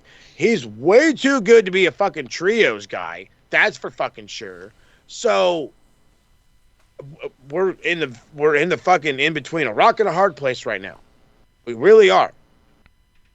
Either Hangman loses or MJF just gets royally fucked. And with it being Texas Death, I'm leaning towards the latter. I am. You can have everybody and their mama who have beef with MJF get out there and help whip his ass. You can figure out some way for Hangman to win it. You can figure out some way. Somebody can fuck over MJF. You know who can fuck over MJF? Billy Boy. Will Ospreay can make his fucking return March 15th, fuck over MJF, and just say, see you later. I'll fucking see you in months. Or it could be a masked man. We could copy WWE since they like to fucking interrupt the product. It could be a masked fucker, and then that masked fucker is revealed to be Will Ospreay in like the summer. You can figure out some way of fucking him over and building to something different. I don't think they have a pay-per-view in April, or if they do, I don't know what it is. That's Dynasty, for sure. isn't it? Is it Dynasty? Probably. Dynasty, yeah. So that's where I'm like, I'm trying to figure out where are we getting at? What is there to do outside of it? April 12th. Yeah, you got to build something where Hangman can win. Because again, you just can't do it. I can't do these matches. I'll never wrestle for the why? Why do you fucking do that shit? Put yourself in a fucking corner. Either that means you're done, or like again, there's no other open window. There's not. There's just not an avenue. So we start thinking of the fucking chicanery now, boys. We got 3 weeks to figure it out, and I don't know what the fuck we have. Oh God, I feel so bad for fucking Penelope Ford. Fuck. They were having a good match. It wasn't bad. It wasn't over the top either, though. And I kind of fucking felt like maybe this is an opportunity for Megan Bad to win the fucking tag titles. You know what I mean? Give them a little bit of hope. Do something with them. And they're out there wrestling, and they fucking do like this spot to the outside, and Penelope does her moonsault. All is well. And she's going against Willow, and Willow's like just fucking marshmallow soft. just marshmallow soft with the poor girl. We go to break, and she's on the ground. What the fuck happened? Serious, what the fuck happened? And then we don't see her for like 6 minutes. And it's like, no, seriously, what the fuck happened? They're not even looking on that side of the fucking thing. They're just talking about how she's been out of the match for fucking ever. And then it comes, who's goddamn old girl that broke up the shit? Lena Cross. Something Cross. I forget her fucking first name. Lena Cross. Lena Cross, thank you. She shows up, causes fucking DQ because they ain't got nothing else to do. And now Penelope Ford is injured again, and I believe it's the same foot that she just came back from 4 months ago. Beginning of just late 2025. Just 3-4 months ago. I feel so bad for this poor girl. So I hope it's nothing serious. I hope she just fucking, I don't know. I hope whatever it is, it's minor. I don't know how it could be, though. That's the fucking scary part. Scary. Yeah, I think we all are. The scary part was fucking Brody King versus Mark Davis. The people fucking loved this fucking match. It was awesome. They were chanting meat left and right, which I can't say I fucking blame them. There's right at the beginning of the match, you hear, fuck Don Callis, and then the response was, fuck Ice 2. Yeah. Fuck Don Callis, fuck Ice 2. And I was like, I love this company. I love this company. I just love. And then again, whose ears perk up? My wife's. Oh, is that Brody King? Because she heard through fucking the internet about who this fucking dude is. And then she's like, oh, he's from Van Nuys? Oh, fucking, he's a SoCal dude? Oh, even better. And now, of course, she's on board. So she fucking hears that. And now she's fucking suckered in. And, oh, God, these dudes. She was just like, when she sees the cannonball, she's in disbelief every fucking time. I'm like, dude, he's 300 plus. They say he ain't. He's 300 plus. And I ain't getting fucking can't. And then Mark Davis is almost as fucking big. You know how much that hurts to get fucking squished by a bigger guy than you when you're already a big guy? That hurts not only your fucking body, it hurts the pride. It hurts the pride. Fuck, killer match. I love this. They're just feeding poor Mark Davis to anybody at this point, and that's all it is because Jake something's hurt and it sucks. But afterwards, Brody King is like, I want to fight a revolution. He calls himself the baddest man in AEW, so he's basically calling out Swerve, and I love that. And then Bandito, I want to fight Tool, and I was like, yeah, fucking hell yeah. And then out comes Andrade, and I'm like, oh, now we're fucking talking. Now we're fucking talking. Because Andrade's been on this fucking tear, and we know what Bandito can do. Salivating already. Fuck, it's going to be sweet. It's going to be sweet. And then in the main event, it was, what the fuck did they call this thing? The fucking, is it like Denver, I forgot. Mile High Madness. That's what the fuck they called it. That's it. Mile High Madness. I was like, yeah, somebody who wrote this shit was fucking Mile High on cocaine. His name was Tony Khan. And, because this was Anarchy in the Arena. That's what this was, just fucking Anarchy in the Arena. There was nothing. They kept playing fucking Tarzan Boy over and over and over and over again, and then fucking TK realized, oh shit, that's a lot of money, so they stopped playing it. Because I have no other reason why they stopped playing it other than it just got old, I guess. So that happened, but it was an overall fucking good match. It was just it's a fucking lot of goddamn people in this. I was for damn sure it was Jack Perry, the Young Bucks. Was it 2 out of the 3 Rascals, or was it all 3 Rascals? 2. 2, yeah. And who's this fucking, is it Jaden Reed? Is he a Rascal? Myron Reed. Myron Reed. Yeah. Who the fuck is that guy? In TNA, it was initially Trey, Zach, and Myron, and then obviously Desmond and Xavier went over there. And Myron Reed is actually a part of him. So, and obviously Trey didn't stay very long, so it's them the main 3 now in the Rascals. I have no idea who this cat was, but he impressed the shit out of me, Marlon Reed. He's good. I was like, I fucking like this cat. Against FTR and The Demand. Again, absolute fucking just chaos. Utter chaos this match was. The Young Bucks, Jack Perry, and the Rascals win. The Young Bucks hit BTE trigger, and then they fucking throw Jack Perry into, I wanted to say it was a fucking Bishop Khan, I think it was. and fucking laid his ass out. Thought it was great. Solid.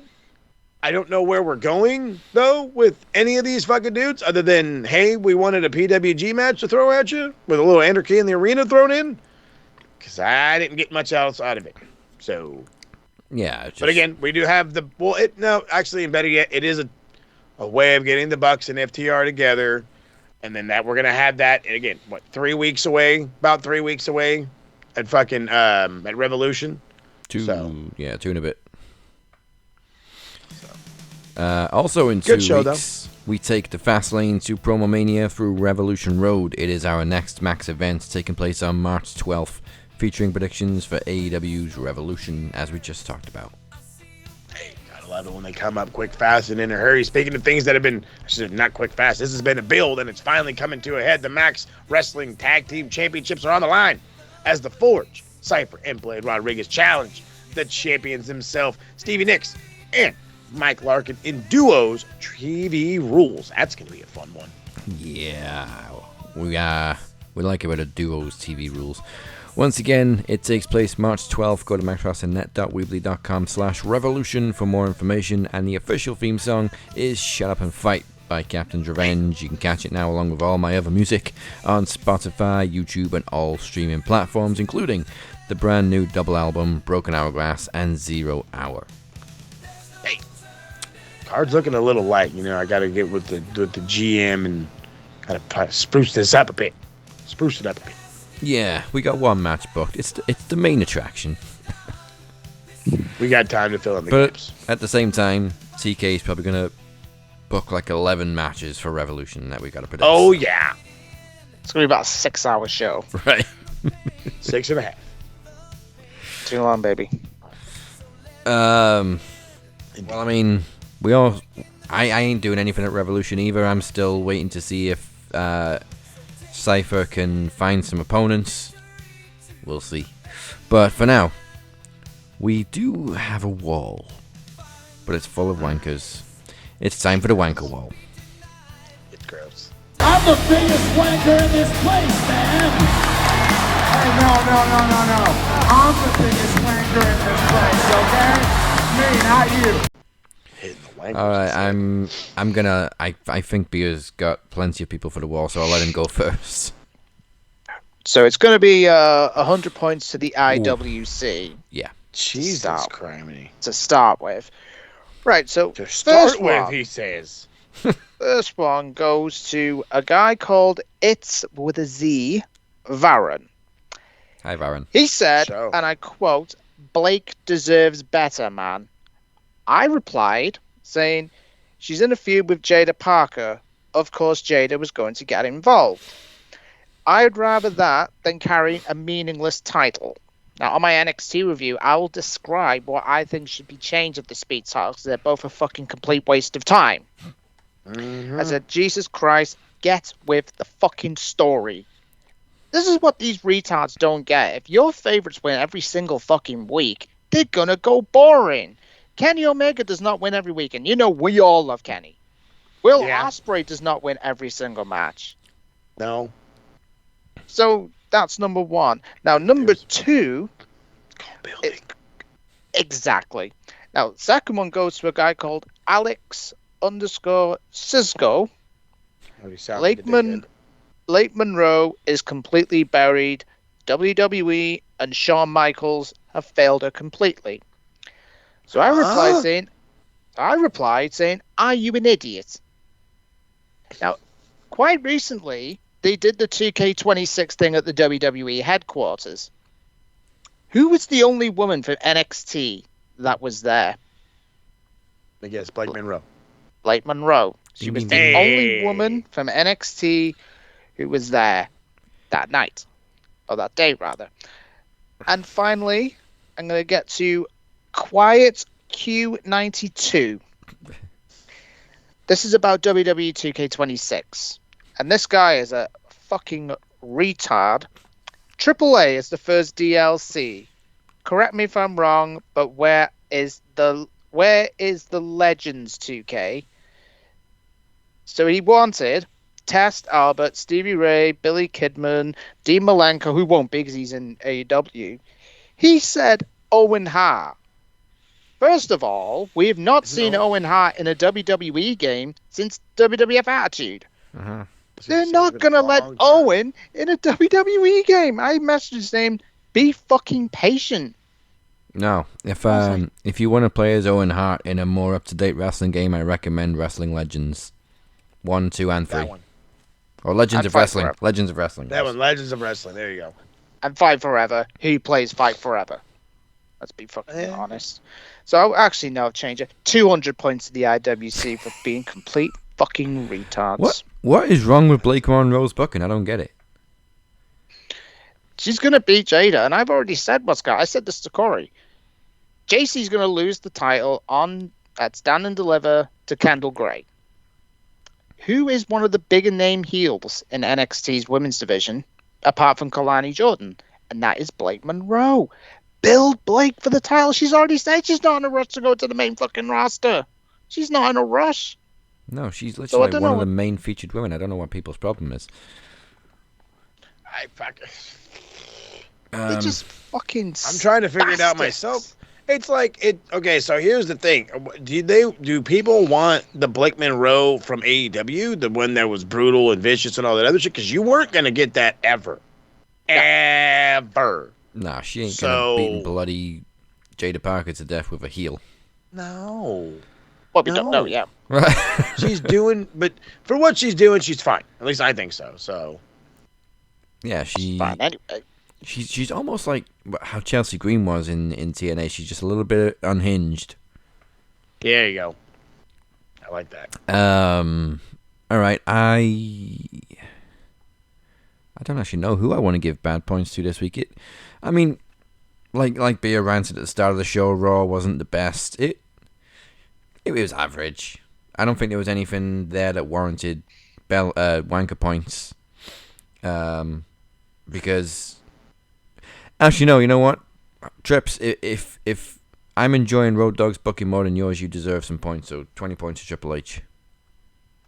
There you go. That's lenient. Is Triple H the lead writer on Raw, or is there a middleman like Road Dogg for SmackDown? I think Road Dogg's the head writer of SmackDown, but it would not surprise me that it's Bruce that's writing Raw. Yeah, that guy's Bruce Pritchard is fucking terrible. Just keep Shawn Michaels and The Undertaker away from Raw. It's a complete fucking waste of time. All right, then. Yeah, I can't think of anybody else. Mo, you got anybody for the wanker wall? I feel like Uncle Dave needs some yelling at this week. Oh, Uncle Dave! If Mo's yelling at you, you know you fucked up. So, Uncle Dave, it's one of these things where, like, I get. Oh God. Okay, so I'm listening to Uncle Dave. I think it was like yesterday, and he was talking about Rusev and how like I guess they didn't book him in AEW because he refused to lose, but yet he goes to fucking WWE and all he did was lose. So are you telling me that fucking TK just sucks at his job? Because I think that's what he wants to say, but he's like afraid to say it. And that's where I'm getting upset with Uncle Dave. Like, there used to be this time and place where Uncle Dave didn't give a shit what the fuck he said and how it came out or whatever. And if it was the fucking truth in his eyes, he'd just fucking say it. And now it's all a matter of he didn't want to lose, but yet he's over here making more money to lose. So I'm out of the fucking speculation, and because this is going to be points for like a fucking few different people, because I tend to fucking say it like that. I tend to lead towards believing what Uncle Dave says. I tend to, not all the fucking time. So for causing up some shit over Rusev, honestly, it shouldn't have happened. It doesn't need to happen. Rusev has fucking dug his own goddamn hole, just going back to the E and doing fuck all. And again, that whether that be creative's fault, his fault, whatever have you, nothing's clicking for him. You don't need to fucking throw salt on the wounds. Nah, you don't need to do it. At least he's got Yeah. more time for his PS5. Hey, priorities, baby, priorities. He's got time for CJ Perry. Hey, that's good. That's quality time, if you ask me. I'm gonna be kind of nice. I'm gonna give him 10 points. I'm gonna give TK 20 points though, because here's the Ooh. reality. If this is the thing where he didn't want to fucking lose, that's where you, the booker, step in and say, but don't you want TV time? Don't you want to be on TV? Have the people be mad that you're losing so we can have a surgeons for you? Didn't do that. Didn't even consider that. And now he's losing absolutely every goddamn week on the E, which is fine because I don't care. But still, if we're going to fucking throw salt on wounds, this is why you're getting a bad fucking rap. They could have just made him some t-shirts. Look how much the Happy Rusev Day t-shirts moved when they brought them out in WWE. And then he wore it again either this past week or the week before, and it got a pop. So Should have just went back to being Rusev. Instead, you tried to have him fucking play up as the AEW guy. You shot your own self in the foot. yeah, he's just Miro with his old name. Yep. So I still can't think of anybody else. Beer, you got any last minute ones before we move on? Ooh. I think I want to give 10 points to Maxine Dupree and Natty. That was fucking terrible. That was fucking terrible. The hot garbage. Oh, it was bad.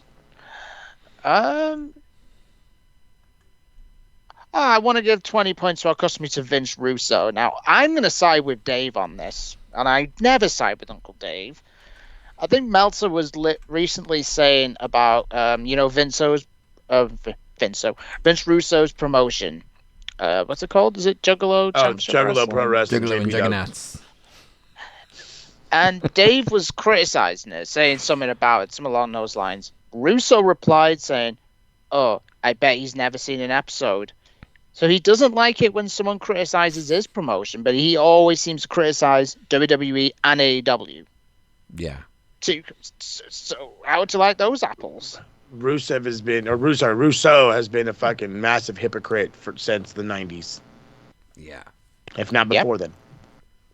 The guy literally used to be a head writer for three wrestling companies. 3. And then gets pissed off when people get worked up over the storylines.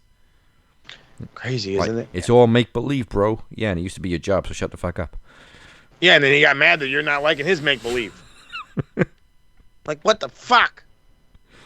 Even though I've heard that it's actually meant to be not bad. I'm not a Juggalo guy.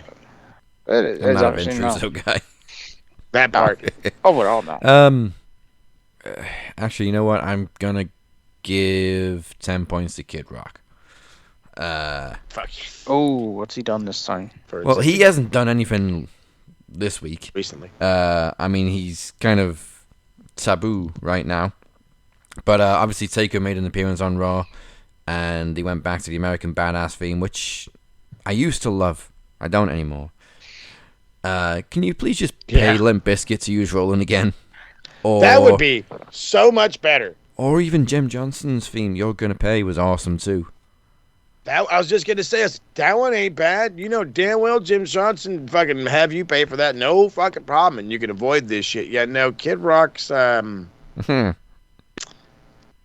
I mean, it was already bad enough when he was like, I have to go against Bad Bunny because America or whatever. And it was like, okay. And then it came out like, hey, did you not hear half his fucking lyrics? And it's like, what the fuck? And you guys get mad at Eminem. Like, come on now, dude. All right, goodness, so I think it's going to be short and sweet, but those are this week's wankers. So go to the wall and laugh at them. I'm glad for them deserve a good one. motherfuckers. But fortunately, not everyone is a wanker. We do have a whole other board, and thank God for it. It's time for the Bruv board. Bruv. Brad.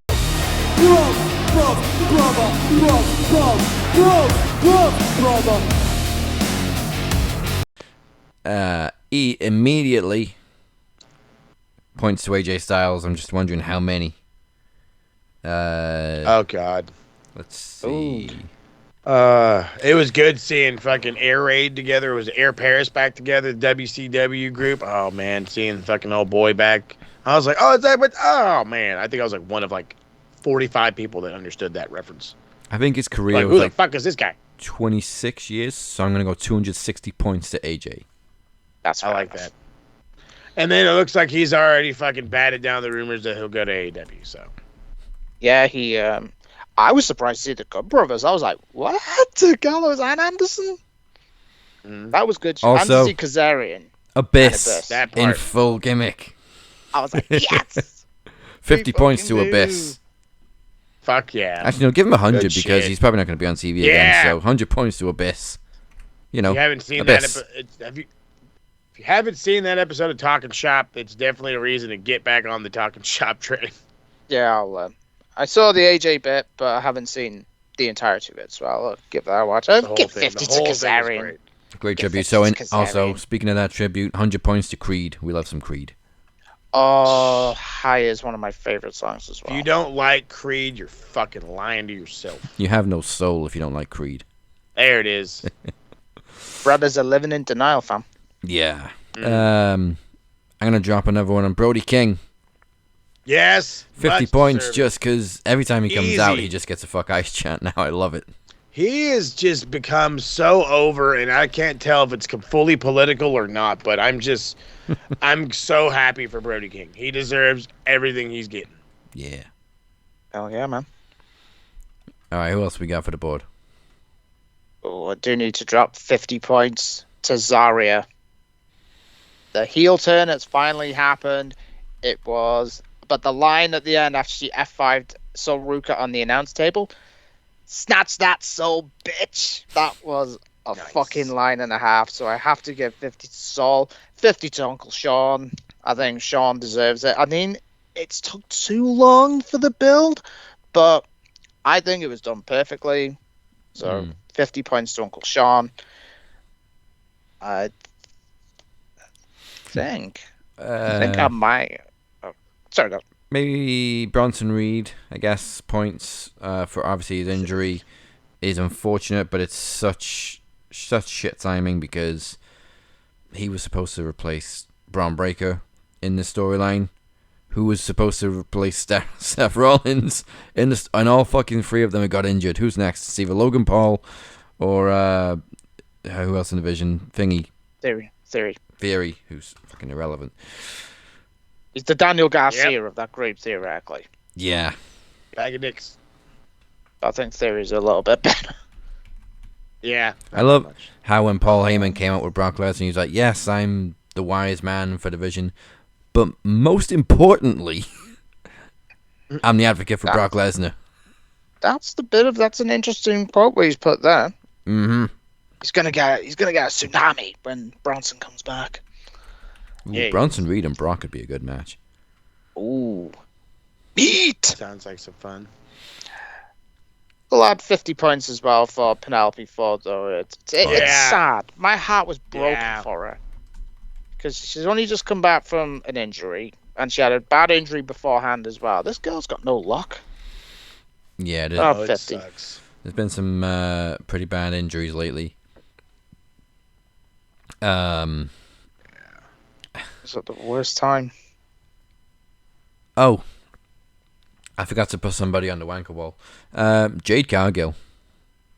Yes. We've talked about how shit your reign is, but we also briefly mentioned her appearance on Raw. You paid this girl to show up for 2 minutes, doesn't say a word, doesn't even get into a back and forth with Liv Morgan, just to walk back out again after Liv attacks. Completely pointless being there. Yep. Completely Pointless even teasing it, because at no point did we ever think Liv was going to choose Jade, because she's barely interacted with her, whereas Stephanie Vaquer, they've already pretty much got the feud going. So that was pointless. But anyway, back to the good board. Trick Williams also made a random appearance from SmackDown, but it was a great promo. And then Cody Rhodes also was a pointless appearance. He showed up just to introduce Jey Uso. Why? What the fuck?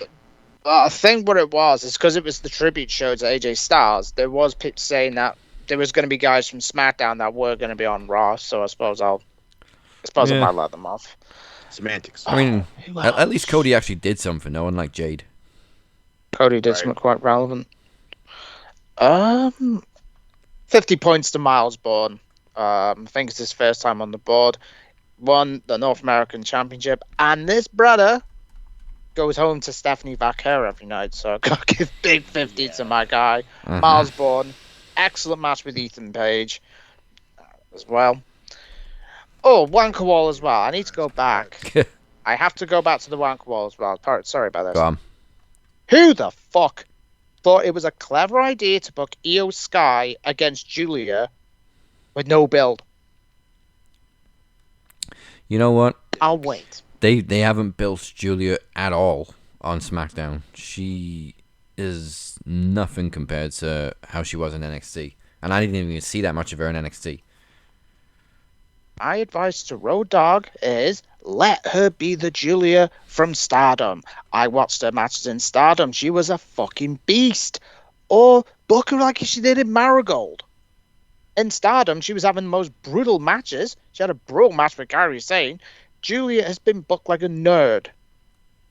You need to gut Julia or take her back to NXT. Put her as the big heel. Turning a heel was the worst mistake ever. It's Wesley 2.0. So, or you could have kept Julia on Raw. You could have kept the Roxanne Perez partnership going. It was going quite well, I thought. But Julia and Rhea did have I think, had a decent match. So I'll give 50 to Julia, just on the good wall, not the bad wall. I'll never do that to my Julia. Never to. But that spot on Rhea Ripley, if we gave her a fucking shiner, holy shit. Yeah, well, there's our customary weekly points to Rhea Ripley as well. Mm-hmm. And Io. And Io. Yeah, weekly points to Rio. Hell yeah, man. Anybody else before we wrap it up? Fuck, I'm really trying to think of somebody else. You already gave the Brody, because like Brody King was on top of my fucking list. There's really nothing else point worthy for a dub. Oh, I gotta give 20 points to TK then. For getting the match with Bandito and Andrade. Oh, yeah. So Tony, when you get it right, I will praise you. If you get it wrong, I will fucking criticize you. But Tony's got that one right. Yeah. We are fair in our judgments, and when they're hitting, they're hitting. So it's a good card building up. A Revolution is gonna be. So yeah, TK deserves 20. I'll take that. 20 for TK. Fuck that. Yeah. All right. Just about wraps it up then. So thank you for joining us. We appreciate you all. Before we close this up, let's find out what cheap plugs are coming your way from the TSK.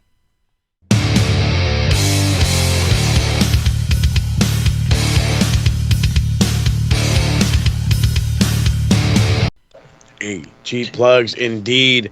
So the boys are going to be doing Elimination Chamber coming up this Sunday. It is not going to be dropping on Sunday, though. However, just let y'all know in advance. It'll likely drop sometime during that following week, preferably Tuesday. We'll see how it goes. And the only reason why I say that is because the same time as the show is the same time as the footy. So the footy is a little bit more important. Got to be in the stands cheering on the boys. So that'll be happening. Speaking of footy, that's a perfect transition for me. I've got 2 episodes dropping from Cypher alone, talking about the footy. He's got a roster breakdown, speaks elegantly about his team, talking about where they're from, how they're going to build, how they look, and then we get a recap after their 1-1 draw, I want to say against St. Louis. So that's coming from him. Both of those are going to drop Friday. Saturday, I'm hoping to drop the preview for whatever game Charlotte has. And with that, there's going to be 2 episodes about San Diego FC dropping as well. The fucking match recap from this past weekend, a 5-0 win. We're out here on top of the league because of goal difference. I fucking love that stat sometimes. It's a great, beautiful thing. We have St. Louis this week. Can we keep on the run of form? God only knows. The team looks fucking solid. We don't need the international star known as Chucky Lozano anymore, and we get a little bit of information about that too. So there's actually a lot more footy coming than there is at TSK, but the TSK wants you to know that they too are on the way. And not only we got a Elimination Chamber, we will be taking care of AEW Revolution as well, and with everything else that follows up with that. I think the only other thing that's going to follow up is going to be Mania and then maybe Dynasty. But either way, they're all going to be getting covered by the boys, so make sure to look out for that. And the best way to look out for that is to make sure we're following all the platforms. Make sure you're following us on the Evil Twitter Machine, Max Wrestling UK, Captain 512, SMR Podnet, Max Football Pod. Of course, the links are there. Check out the beautifully done website, maxwrestlingnet.weebly.com. And then, of course, to follow along in all the crazy madness, hit the subscribe button and the follow button. Start here on the YouTubes. Head over to Facebook, Twitter, Instagram, TikTok, Cats, Bizox, and everywhere in between, baby. There's all kinds of places. Check us out. Join in the fun. Facebook is where it all goes down. Prediction Championships, EVP, your opportunity to be part of the knowledge and promo game. All you got to do is be a part of the mix and let us know you want to be a part of the mix. It's that simple. Get on the Facebook and get in the action. Hell yeah. And baby. Beer takes NXT back to its heyday with Back to Black and Gold. Yeah, don't forget that. Check him out. He's dropping them left, fucking right, and center. They're worth a watch. They're worth a listen. If you missed the Black and Gold days, my man Beer's got you covered. I do. Unfortunately, there's been a little bit of stuff going on, so there has been a bit of a hold. I did drop an episode last night. Everything's going to be back up and running. And if you haven't seen my unfortunate retro rewatch of WWE Super Showdown 2020, yeah, I had to go That's back commitment. and I promised my viewers, I promised each and every one of you that I would do it. I swallowed my pride and I did it. It is still the worst pay-per-view I have ever seen. It makes King of the Ring 1995 look like WrestleMania 17. It is Jesus bad. Christ. King of the Ring 95 was terrible. But I'm not Super Showdown was disagreeing, awful. but goddamn. Is that the one Mabel won? Shawn Michaels was in it, and The Undertaker was in it, and Yoko was in it. But yeah, so if you are not followed and subscribed to my channel, this is at JMBeer434. I will try and get a Raw review, even though I don't want to, because I wanted to save it for this. I will try and get NXT done. I will try and get a Dynamite review done. So yeah, like and subscribe, it's free. I'll try and get your Black and Gold episodes done today as well for you. Yeah, pumping them out. Next week we are back for the Elimination Chamber Fallout and of course our go home show to Revolution Road. So goodbye and good night. Bang. Revolution card. Oh, I forgot to give 100 points to Hulu for dropping 2 episodes in the new series of Scrubs. I like the pussy.